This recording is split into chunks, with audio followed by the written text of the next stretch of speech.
Começou hoje mais uma etapa de pagamento do auxílio emergencial, inclusive para os beneficiários do Bolsa Família. Pelos cálculos do governo federal, até sábado agora, mais de 22 milhões de pessoas vão receber ajuda.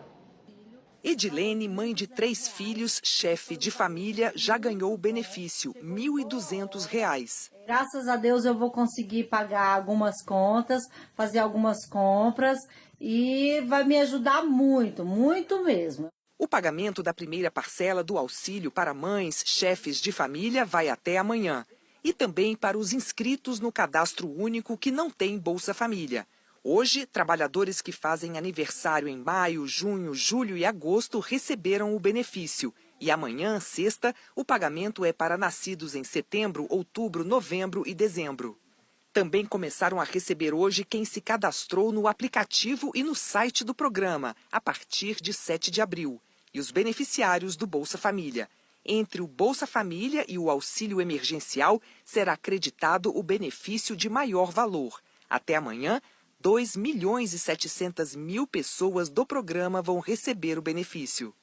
Ontem, o juiz federal Willan Presser, do Tribunal Regional Federal da Primeira Região, suspendeu a exigência do CPF para o cadastro do auxílio. Ele determinou que a Caixa e a Receita Federal adotem as medidas necessárias para cumprir a decisão no prazo de 48 horas, sob pena de multa no valor de R$ 5.000 por dia de atraso.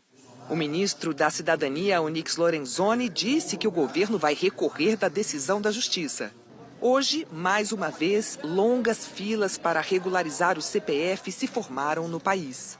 A Câmara dos Deputados deve concluir ainda hoje a votação do projeto que estende o auxílio emergencial para mães adolescentes e deixa claro o acesso a outros autônomos e informais, como pescadores, taxistas, entregadores de aplicativos. O texto base já foi aprovado. O projeto também dobra o valor do benefício para pais, chefes de família. E não há obrigação de informar a renda que esses trabalhadores tiveram em 2018, como está nas regras atuais do benefício. Em seguida, o texto vai para o Senado. Os deputados aprovaram agora há pouco um destaque, uma mudança no projeto para permitir que o auxílio emergencial seja pago a trabalhadores que não tiverem CPF ou título de eleitor. Nesse caso, vai ser exigido algum registro civil, como a carteira de identidade ou carteira de trabalho, ou ainda certidão de nascimento ou de casamento. Governadores entregaram ao presidente do Senado, Davi Alcolumbre, uma carta em que pedem a aprovação do projeto de ajuda aos estados. Só não assinaram o documento o governador de Roraima, Antônio Denário, do PSL, e o de Rondônia, Marcos Rocha, que está sem partido. Os governadores querem a imediata aprovação do projeto que já passou na Câmara. A proposta prevê uma transferência direta do governo federal aos estados e municípios de 80 bilhões de reais nos próximos 6 meses para compensar as perdas com a queda na arrecadação do ICMS e do ISS. Na carta, os governadores afirmam que a imediata aprovação do referido projeto constitui forma eficiente de evitar uma perturbação generalizada e salvar numerosas vidas. Afinal, a demora na apresentação de soluções concretas é o nosso maior inimigo depois do vírus. O governo é contra o projeto e apresentou uma outra proposta para transferir diretamente 40 bilhões de reais para estados e municípios. A maior parte da transferência seria feita de acordo com o tamanho da população e não leva em conta a perda de ICMS e ISS. O projeto aprovado na Câmara e defendido pelos governadores foi anexado a um outro projeto que já estava no Senado, do senador Antônio Anastasia, do PSD, e deve passar por mudanças. Muitos senadores reclamaram que os deputados fizeram o projeto de ajuda aos estados e municípios sem consultar o Senado. Rodrigo Maia hoje falou em buscar um entendimento. Então é importante para a gente, para todos nós na Câmara, é que o Senado possa dialogar, construir o texto. Todos nós aqui temos responsabilidade e sabemos que as coisas só andam no Brasil com equilíbrio, né? Com equilíbrio, com racionalidade. O secretário do Tesouro disse que, independentemente das consequências econômicas da pandemia, o momento é de se preocupar com a saúde e manter o isolamento social. O período que a economia vai ter que ficar, enfim, com alguma restrição de contato social, vai ser um período longo. As pessoas da área de saúde são as melhores pessoas, muito mais do que economistas, para nos dizer, enfim, como isso vai evoluir, e a gente vai ter que tratar isso da melhor forma possível. Chegaram hoje a Manaus os primeiros voluntários da Força Nacional do Sistema Único de Saúde. Os 5 médicos e 11 enfermeiros enviados pelo Ministério da Saúde vão atuar em hospitais considerados de alta complexidade. O Amazonas tem 1.719 casos confirmados de Covid-19 e 124 mortes. A taxa de ocupação das UTIs está próxima do limite. Em meio a essa situação preocupante, a Justiça suspendeu o contrato para a construção de um hospital de campanha. O juiz César Bandieira considerou que o valor do aluguel, R$ 2.600.000 por 3 meses, é muito alto para um local que está abandonado e sem equipamentos, que serão providenciados pela Secretaria Estadual da Saúde.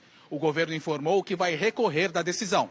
No hospital de referência Delfim Aziz, todos os 170 leitos estão ocupados. Outros 3 hospitais de apoio estão superlotados e sem profissionais suficientes. Estas são imagens gravadas ontem em um desses hospitais, o João Lúcio. Corpos acondicionados em sacos plásticos estão nos corredores. Em alguns casos, estão próximos e até ao lado de pacientes internados. A Secretaria de Saúde do Amazonas informou que 5 corpos foram retirados e que 9 ainda estão no Hospital João Lúcio por causa de trâmites burocráticos. A Secretaria não explicou por que os corpos estavam ao lado dos pacientes.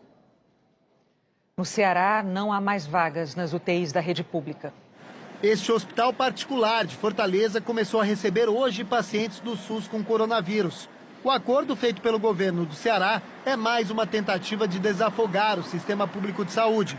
Os 124 leitos normais e 7 de UTI não são suficientes para evitar o colapso anunciado hoje. As unidades de terapia intensiva estão lotadas de pacientes com suspeita ou comprovação da Covid-19. E ainda há mais 48 pessoas na fila de espera por uma vaga na UTI. O governador diz que espera a chegada de 700 respiradores comprados de uma empresa da China. Ainda não conseguimos montar mais leitos de UTI por conta da dificuldade da compra desses equipamentos. Estamos aqui numa perspectiva de cobrança para que a gente possa receber esses equipamentos, esses respiradores o mais rápido possível. Foram 700 respiradores comprados à empresa chinesa.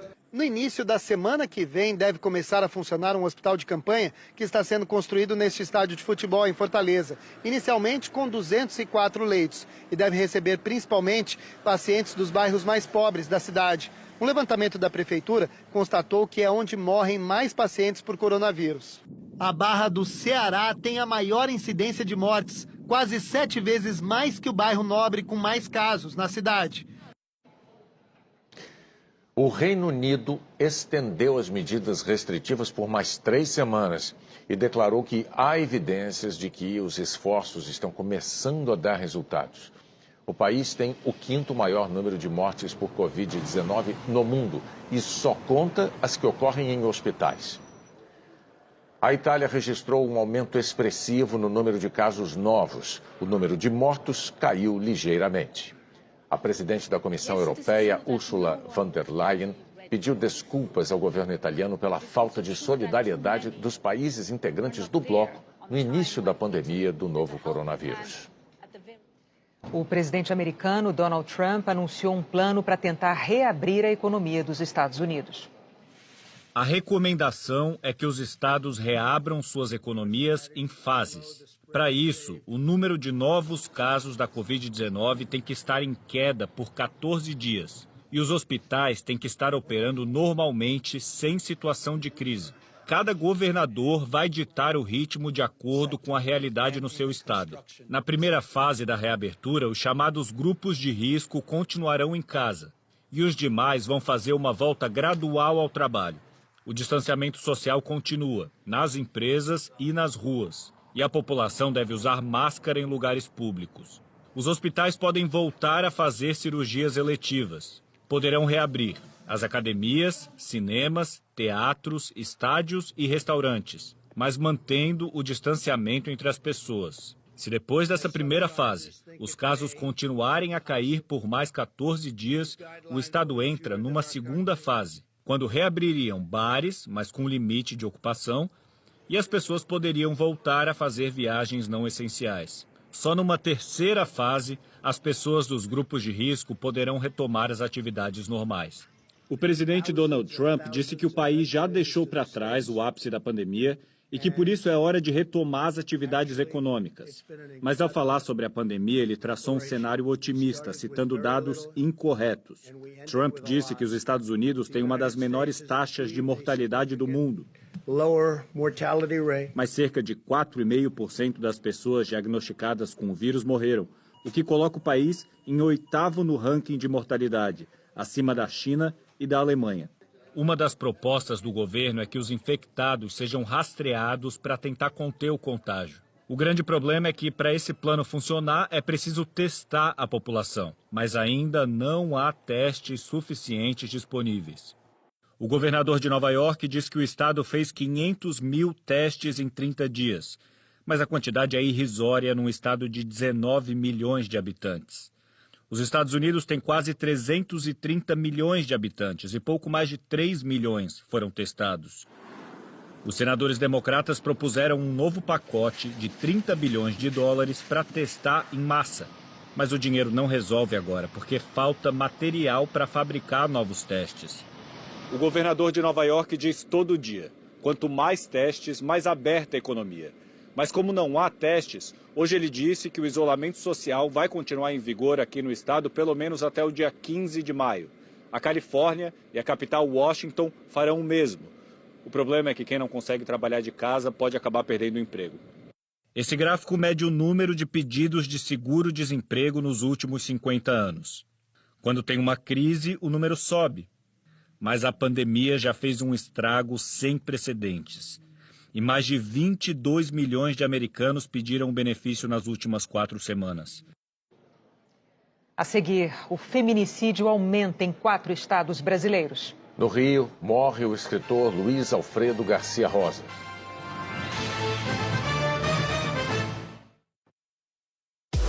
No Auto Esporte. E é uma roda que foi usinada como se tivesse raios. Customizar rodas e calotas. Ei, você tá enxergando bem na hora de dirigir? Atenção com a visão periférica. Eu não demorei nem 15 minutos para regular a motocicleta todinha. Ajuste a posição da moto. Revisão em tempos de isolamento. Mas, e aí? Em caso de pane ou colisão, por exemplo? O trabalho das preparadoras. Aumentando a potência do carro e mexendo no acerto. Domingo, depois do Globo Rural. Experimente VitaSai 50+. Experimente uma linha completa e inovadora de vitaminas para manter a vitalidade a partir dos 50 anos. VitaSai 50+. Seu hoje cada vez melhor.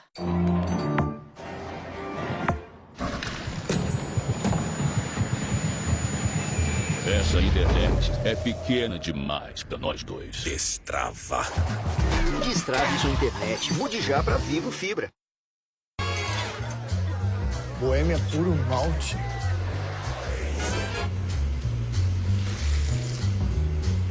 Vai ficar olhando o rótulo ou vai servir a gente? Boêmia, a única puro malte que é boêmia. Beba com moderação.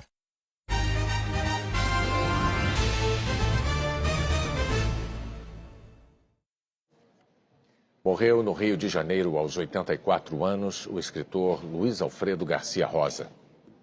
A obra de Luiz Alfredo Garcia Rosa nas vozes e rostos do cinema e da TV. Muitos dos personagens criados por esse mestre da literatura policial ganharam as telas. O mais popular, o detetive Espinosa. Eu vou investigar esses casos até descobrir quem foi que matou esses 3 policiais.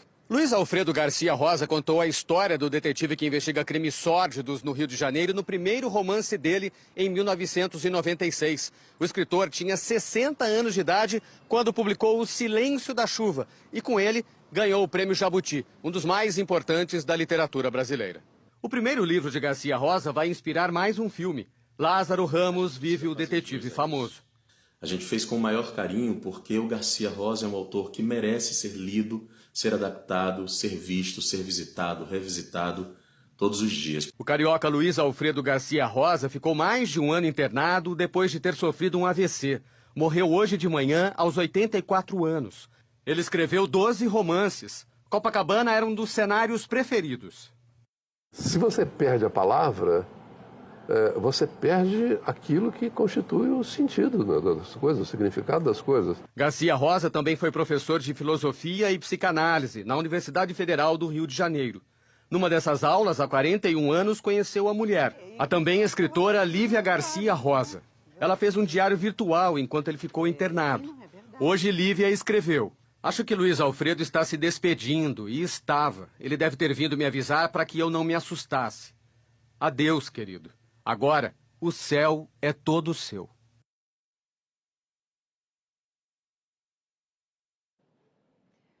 Um levantamento do Fórum Brasileiro de Segurança Pública em 4 estados revelou que houve aumento de feminicídio no mês de março. E o lugar mais perigoso é dentro de casa. As câmeras de segurança mostram um homem com uma mala deixando o prédio onde morava. O que ele carregava era o corpo de uma mulher de 34 anos. O número de mulheres mortas por feminicídio no estado de São Paulo aumentou 46% em março, na comparação com o mesmo mês do ano passado. Passou de 13 para 19. No Rio Grande do Norte, em março do ano passado, foi registrado 1 feminicídio. Este ano foram 4. No Acre, passou de 1 caso para 2. Mato Grosso foi o estado que teve o maior aumento percentual, 400%. Foram 10 mulheres mortas só no mês passado. Faz 3 anos que o número de registros de assassinatos de mulheres pelos parceiros cresce no Brasil. É por isso que os especialistas em segurança pública estão certos de que o isolamento domiciliar não é a causa dessa violência. Nesse momento, as mulheres que já sofrem com relacionamentos abusivos correm mais perigo porque não estão conseguindo escapar do agressor. O fato dessas mulheres estarem dentro de casa com os seus agressores, muitas vezes sem se deslocar para ir ao trabalho, faz com que elas denunciem menos. Então, se antes a gente falava denuncie, vá até uma delegacia de polícia, muitas vezes agora essa denúncia passa por pedir ajuda pelo WhatsApp, pelas redes sociais e por outros aplicativos. Em São Paulo, no Rio de Janeiro e no Espírito Santo, por exemplo, já é possível fazer boletim de ocorrência pela internet. E em todo o país, as denúncias podem ser feitas pelos números 190 e 180. A culpa da violência nunca é da vítima. Essas mulheres não se sintam sozinhas, que a ordem de distanciamento social não signifique o seu isolamento, inclusive das redes comunitárias, até de modo virtual, que podem ser estabelecidas. Foi numa rede social que uma professora tornou pública a agressão do marido, preso há 15 dias. Ela diz que só escapou porque os vizinhos escutaram o pedido de socorro. Eu teria morrido. Eu não tenho nenhuma dúvida com relação a isso.